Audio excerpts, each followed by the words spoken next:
ese desequilibrio. Ya no hablamos de equilibrio, sino de desequilibrio. Entonces hay tres mecanismos importantes. ¿Por qué? Esos cambios pequeños, mira lo que dice acá, que es de Gayton y es importante.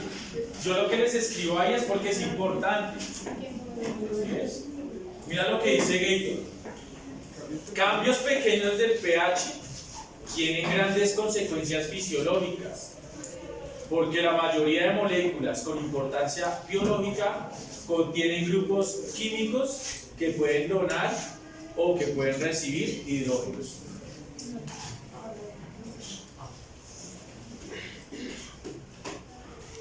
Entonces cualquier cambio pequeño me va a generar una consecuencia fisiológica.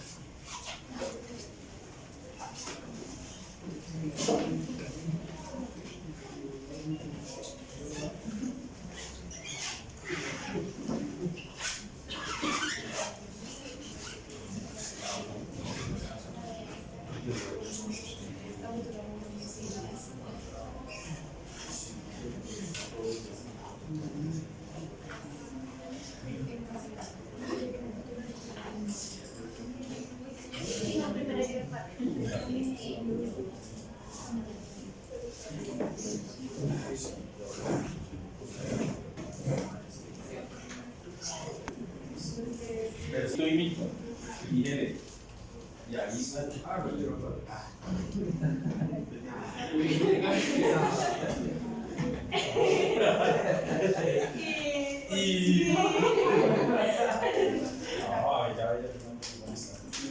Muchachos, que vemos que el pH hay que mantenerse. Ahora que vamos a ver cómo el organismo mantiene ese equilibrio del pH, porque vemos que patologías me llevan a cambios en el pH. ¿Sí ves? Entonces, cómo el organismo tiene estrategias para poder mantenerlo en equilibrio. ¿Listo? Que cuando esas estrategias fallan, empieza a haber entonces una falla multisistémica. Para eso, debemos saber que hay moléculas que son sensibles al pH.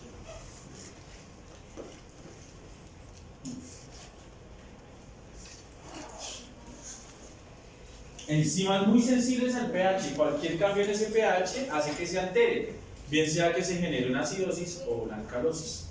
Entre estas moléculas sensibles al pH tenemos enzimas, receptores, hormonas, canales iónicos, transportadores y proteínas estructurales.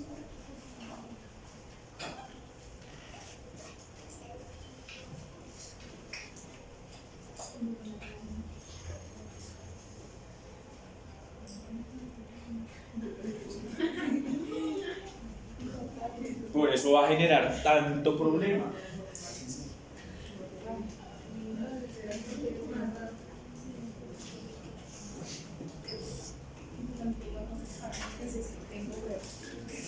Las proteínas presentan una sensibilidad moderada al pH. Entre estas proteínas tenemos la bomba de sodio-potasio ATPasa, que disminuye su actividad a la mitad cuando el pH varía.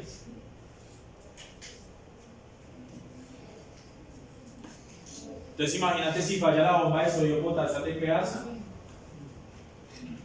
las membranas en reposo van a tener dificultad.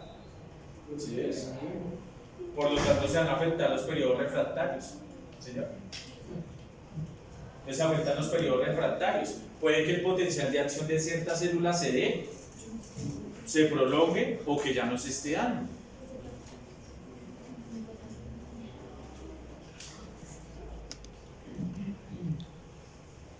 Una actividad de una enzima glucolítica muy importante, ¿sí?, que es la fosfofructoquinasa.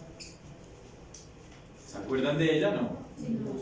Bueno, acuérdense que cuando llega la glucosa a la célula y entra a la célula, la glucosa, ¿qué pasa? ¿Qué pasa con la glucosa cuando entra a la célula?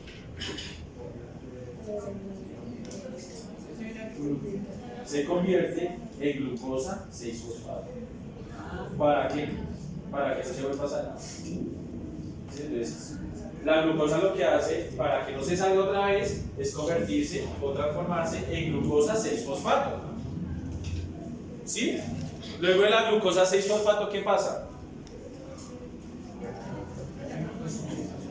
Ahora se vuelve fructosa 6-fosfato. Ahí es donde actúa entonces la fosfofructoquinasa. Está convirtiendo la glucosa en 6-fosfato en fructosa 6-fosfato. Y finalmente se genera el piruvato, ¿no? ¿Sí? Entonces imagínate, no se está generando energía. Porque esta enzima va a disminuir en el 90% cuando el pH disminuye 0.1. ¿Sí ves? Entonces si el pH en sangre arterial era de 7.42 y bajó a 7.41, ya empieza a fallar esta enzima. ¿Listo?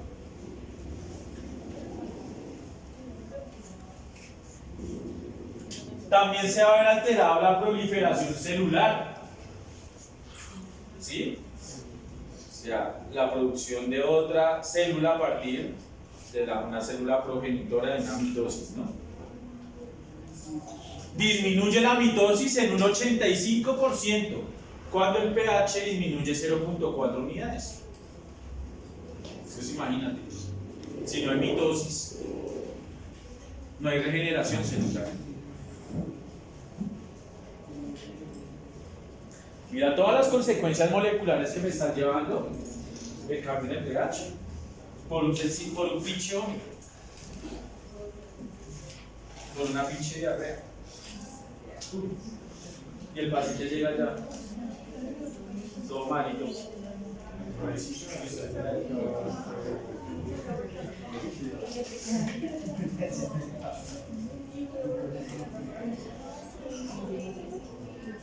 ¿Ven la importancia?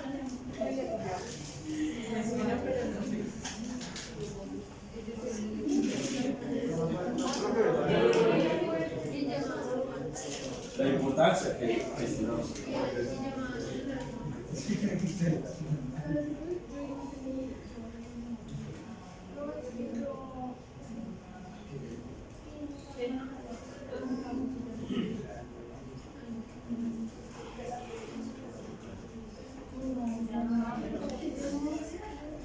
Sí, vemos la importancia y los cambios en el pH. Un vómito, ya mira las consecuencias que me puede llevar. Una diarrea. ¿Sí?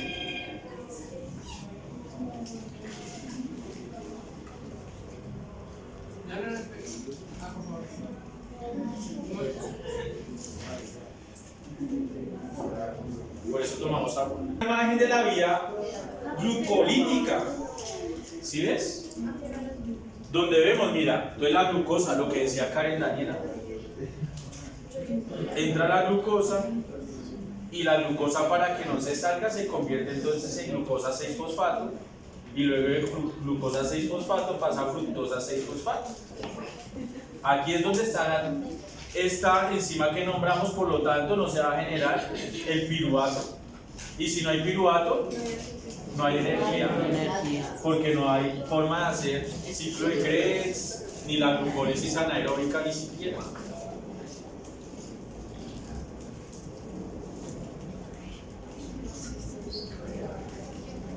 ¿Verdad? Pero ¿qué pasaría si aumentaran los ácidos grasos libres?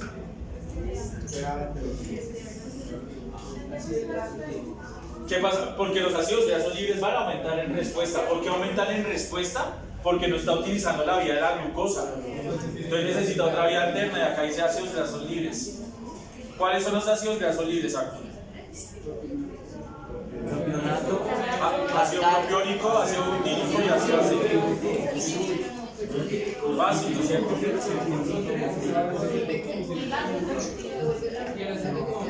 Esos son denominados también cuerpos cetónicos. ¿Qué pasa si aumentan? Generan una acidosis. ¿Sí? Es una consecuencia. Porque esos ácidos, ¿son qué? Ácidos grasos. Por lo tanto, si es ácido, aporta más hacia la acidez. Es la acidosis. ¿Sí ves? Porque son ácidos. Entonces generan algo que se llama una pseudoacidosis diabética. Se complicó. Y el paciente le va a llegar choqueado, en coma. Esa es la complicación de la diabetes. Es la complicación de la diabetes. La glucosa, ¿qué le aportará al pH?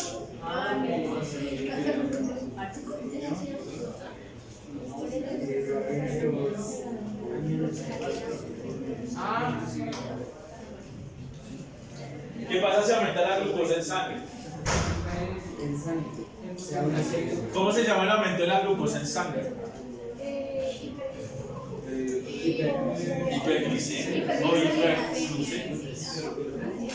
Un aumento de la glucosa en sangre. ¿Por qué aumentaría la glucosa en sangre? ¿Cuántos son los niveles de glucosa normal en sangre?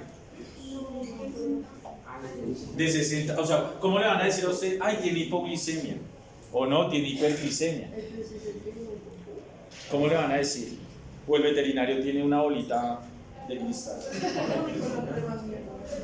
Miren la glucosa, ¿cuántos son los niveles de glucosa normal? De 60 a 120 miligramos por decilitro.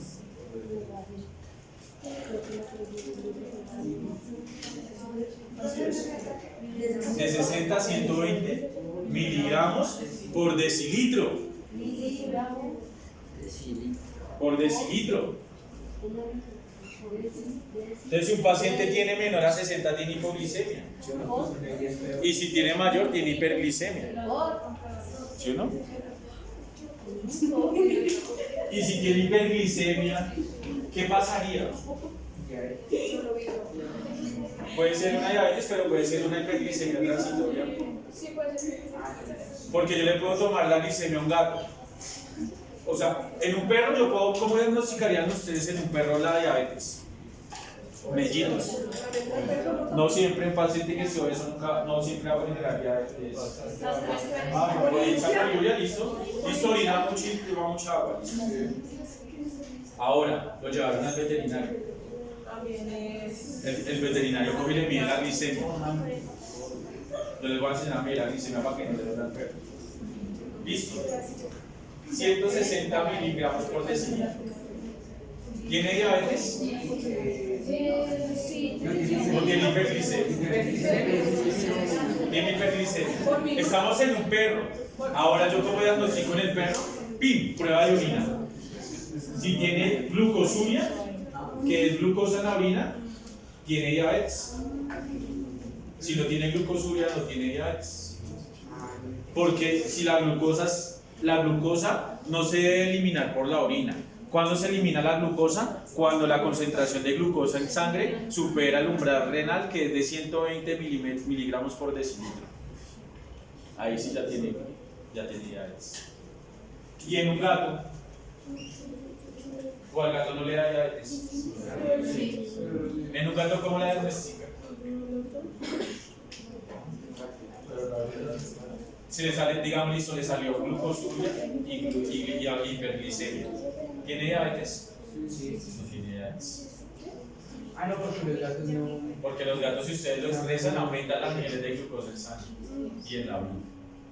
Entonces, ustedes miden una hemoglobina glicosilada que se llama la fructosamina.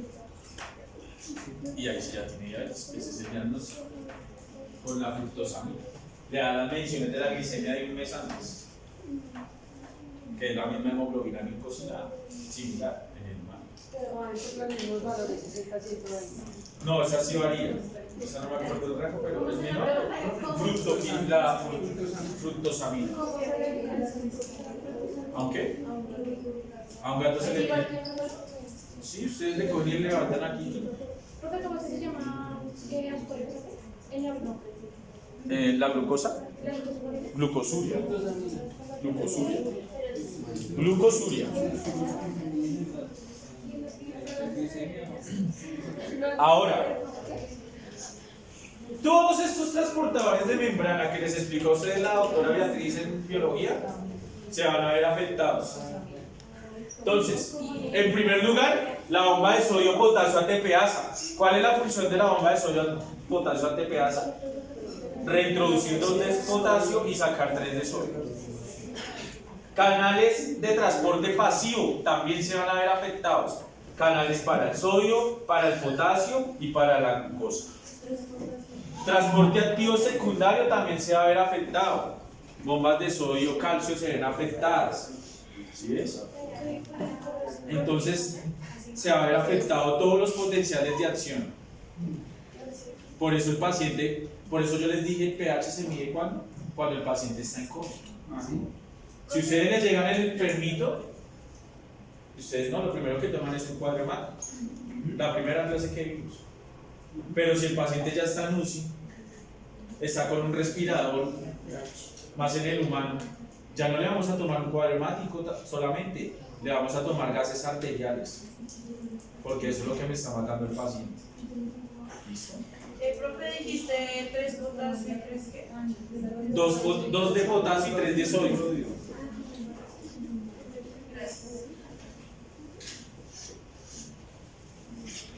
Entonces en la UCI ya no, le tomaron gases arteriales, pero el paciente está con respirador artificial y posiblemente muera, no sabemos.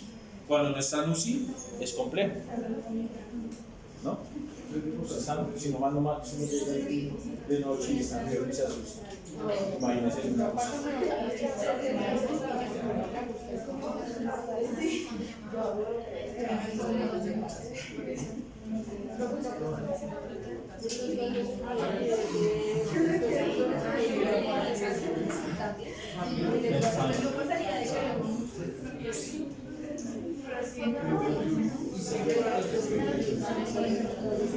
Todo lo que es el metabolismo celular se va a ver alterado cuando hay cambios en el pH.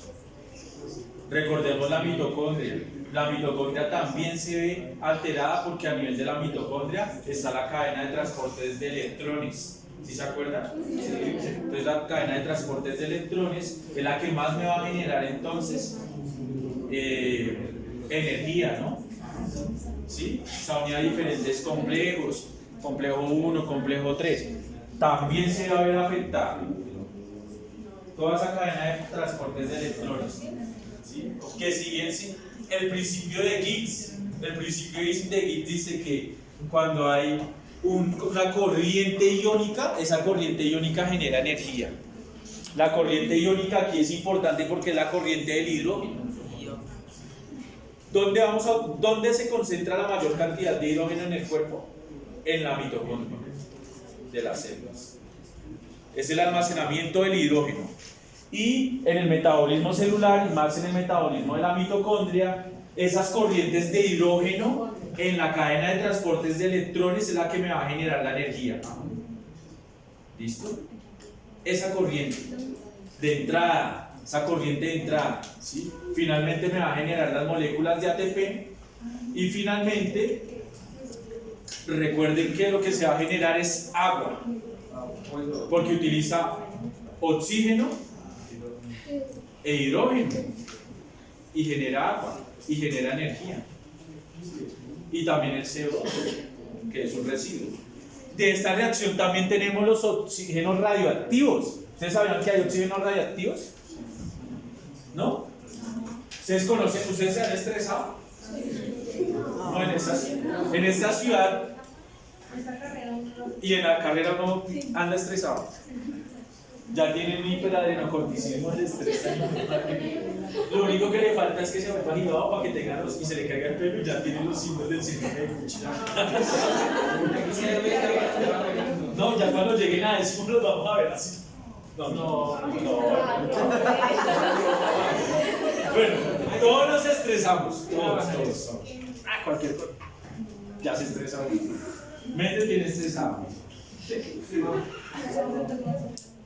¿Qué pasa? Que cuando hay estas reacciones se produce un oxígeno radioactivo, que son los denominados radicales libres. ¿Sí? ¿O no han escuchado los radicales libres? Es otro desecho. Exacto, otro desecho metabólico de estas reacciones. ¿Sí ves? Son los oxígenos radioactivos. Y esos oxígenos radioactivos o esos radicales libres generan injuria sobre la célula. el que se llama el estrés oxidativo, dado por los radicales libres. ¿Sí ves? Es un residuo importante de los radicales libres. El peróxido de oxígeno puede ser uno de los radicales libres, que es el mismo agua oxigenada. ¿Ustedes han utilizado el agua oxigenada? Échenle a la sangre al agua oxigenada, ¿qué pasa? Se vuelve exacto, porque de una vez destroza la membrana celular.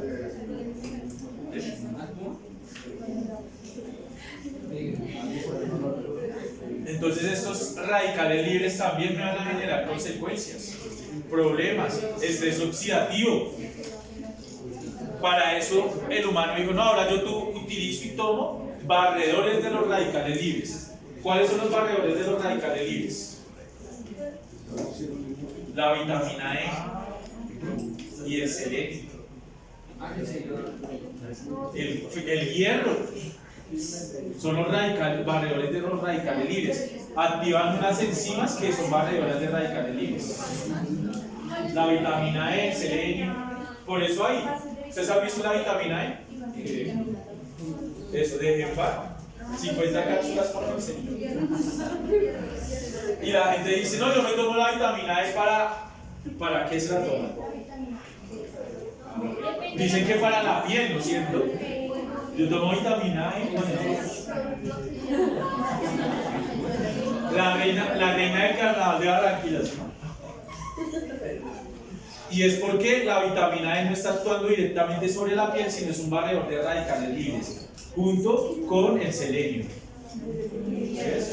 El hierro también utiliza las catalasas, las antioxidasas. Son unas enzimas que necesitan esas vitaminas, esos minerales para generar la enzima barredora de radicales libres. Entonces por eso se rejuvenecen. No es que llegue la vitamina E y venga, cogemos este colágeno y se lo metemos aquí a esta rojita. No, va de los radicales libres. Va de los radicales libres. ¿Listo? No, esa es la de ayer. ¿No firmó? Yo la metí la de ayer. ¿Dónde está la otra? Sí. Sí, no, yo la pasé ya, yo la metí por abajo. ¿Cuál otra? ¿No la pasaron? Por ese lado. Sí, a mí ya me la entregaron. No, no,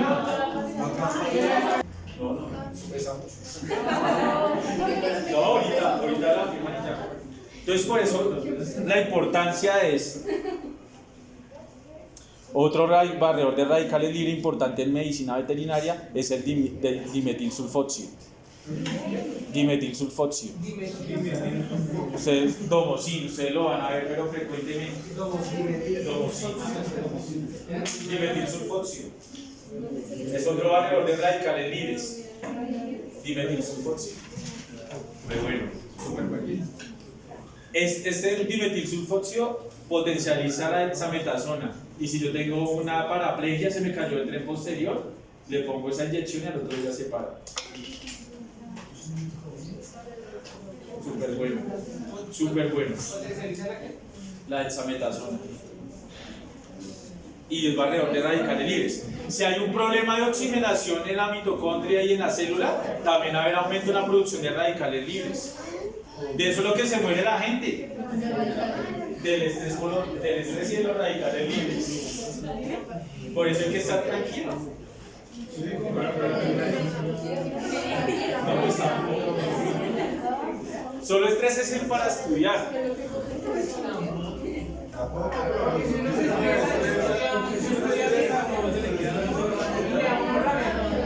¿No se le da rabia? ¿Estudiar?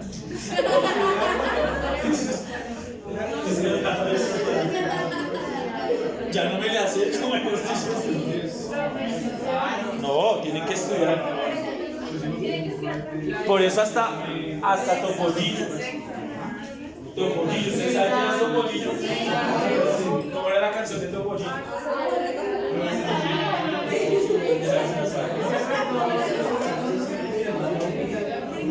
Que en los libros se hallará ¿qué? ¿Qué se hallan en los libros? El tesoro del saber, ¿sí o no? Eso lo dicen en las canciones.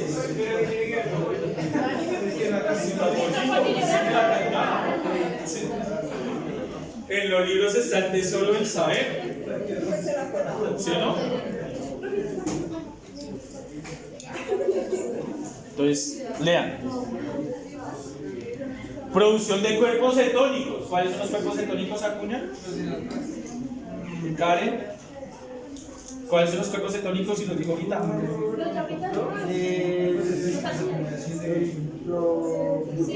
Ácido butírico, propiónico y acético.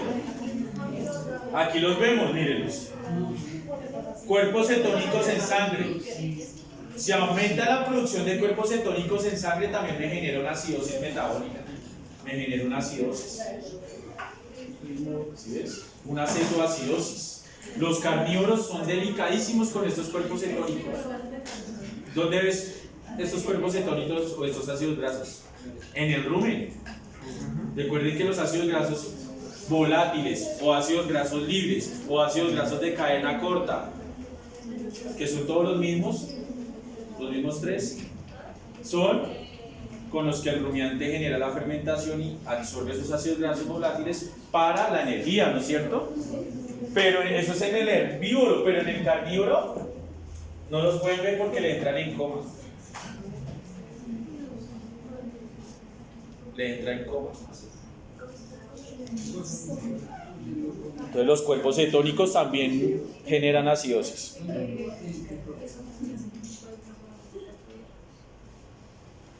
Recordemos la mitocondria, la cresta mitocondrial.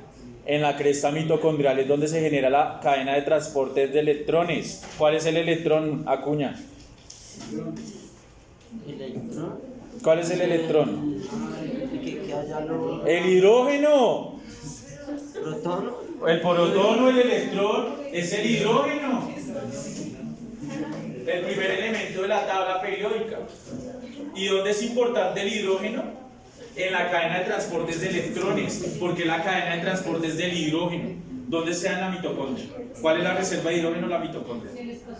¿Sí? Y utiliza complejos. ¿Sí ves? A través de estos complejos van a ir siguiendo el gradiente de concentración, corrientes de hidrógeno y van a generar energía.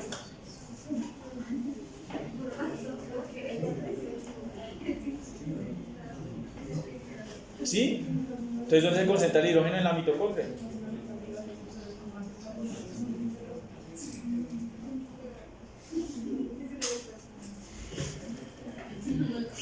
Ahora sí entramos a lo que nos gusta. ¿Quiénes controlan el pH? Ya hablamos tanto del pH que ya se me olvidó, ahora soy bien HP.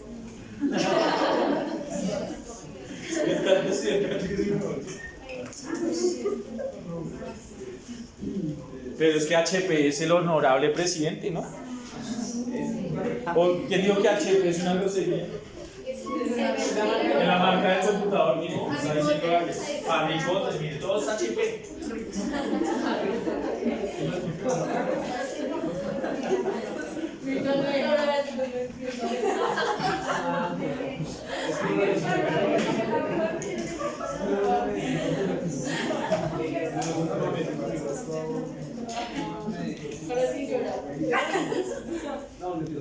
Hay veterinarios que son PhD. Son PhD que tienen doctorado, ¿no es cierto? Hay otros que son también HP y también tienen doctorado. Entonces, eso es importante. ¿Quiénes controlan el pH? Hay un primer mecanismo y es el que inicia. Esto va en orden cronológico y en orden de importancia. Primero, hay tres mecanismos importantes. El sistema de amortiguación. ¿Cuál es el sistema de amortiguación? Dicen los tampones.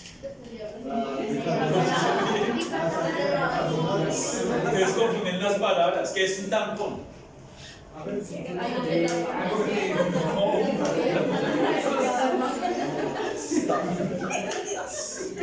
Un tampón es una sustancia que neutraliza el pH. Si es que acá nos confundimos en el léxico. Neutraliza el pH.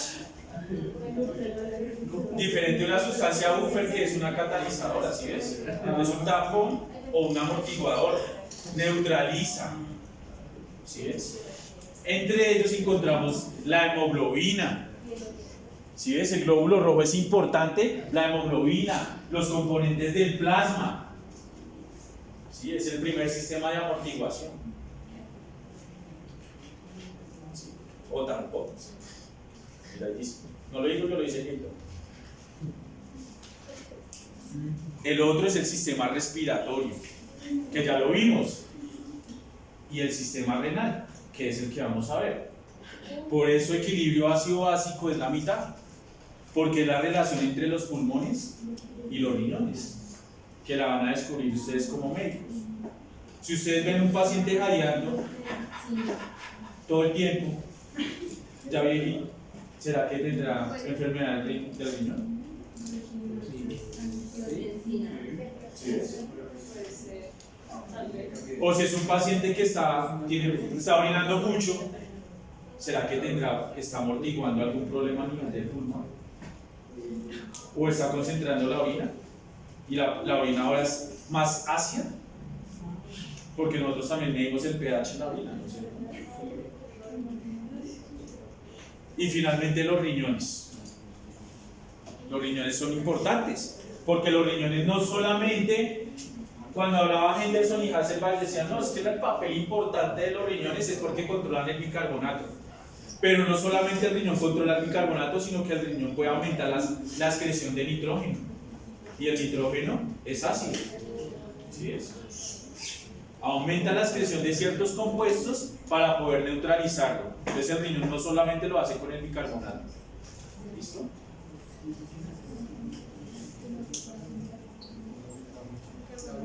Estos mecanismos, mira lo que dicen ellos. Estos mecanismos reguladores son compensatorios. ¿Qué son compensatorios? Llegó el primero, no puedo hacer nada. Pues llega el otro, a ver si con los dos unidos las fuerzas podemos hacer algo. Y si no, llega el otro y pues los tres intentan hacer algo. Se van complementando. Y van en orden cronológico, van en tiempo. El primero que actúa es el sistema de amortiguación. El segundo, la respiración. Y el tercero, los riñones. El riñón es el más potente porque tiene varios mecanismos y ya los vamos a ir viendo. Ahí dice: el sistema renal y respiratorio tiene una considerable capacidad compensatoria. ¿Sí? El primero es regulando la excreción de ácidos y bases, que lo hace el riñón, ¿no? Y el segundo es manejando la velocidad de ventilación. ¿Sí es? Entonces, cuando veamos un paciente que tenga problemas en la ventilación, tiene problemas del equilibrio ácido-básico. Por eso, cuando usted les decía, si ustedes ven un paciente jadeando constantemente, ¿estará enfermo o está bien? Porque el exceso del jadeo también genera consecuencias. ¿Listo? Por eso, cuando les da un golpe de calor, ¿sí? Ustedes dejaron al perro ahí metido en el carro y le dio un golpe de calor, y cuando llegó el perro llegó muerto. Porque se mueren en media hora. O salí yo con mi bulldog a correr y el bulldog no puede correr y se ahogó. También. Sí, eso es frecuente. Eso ya usted ha visto, la gente desesperada por el animal. Porque el animal se les muere en los brazos. Se les mueren los brazos. Por el grado de obesidad también, porque la obesidad es un aislante del calor. Ya cuando hablemos endocrino de obesidad, del próximo bloque, que ya falta poco. Este año se pasó volando. Y ahorita con el mundial más.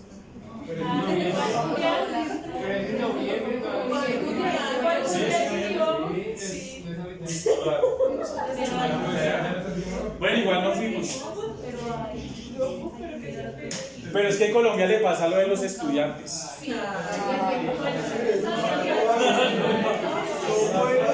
Y más los estudiantes colombianos. Todo lo último. Y quiere pasar. Entonces esta es una lección, miren. Tenía 21 puntos. Perdió 21 puntos. O sea, que perdió segundo y tercero 23. bloque. Segundo y tercer bloque. Primero y segundo bloque, quiere pasarlo con el tercero. No. Pero entonces, ¿qué hizo Brasil? Ganó todo y se relajó, ¿sí o no? Pasó directo. Sí, pero ya los que se iban a quedar, eso es como la nota.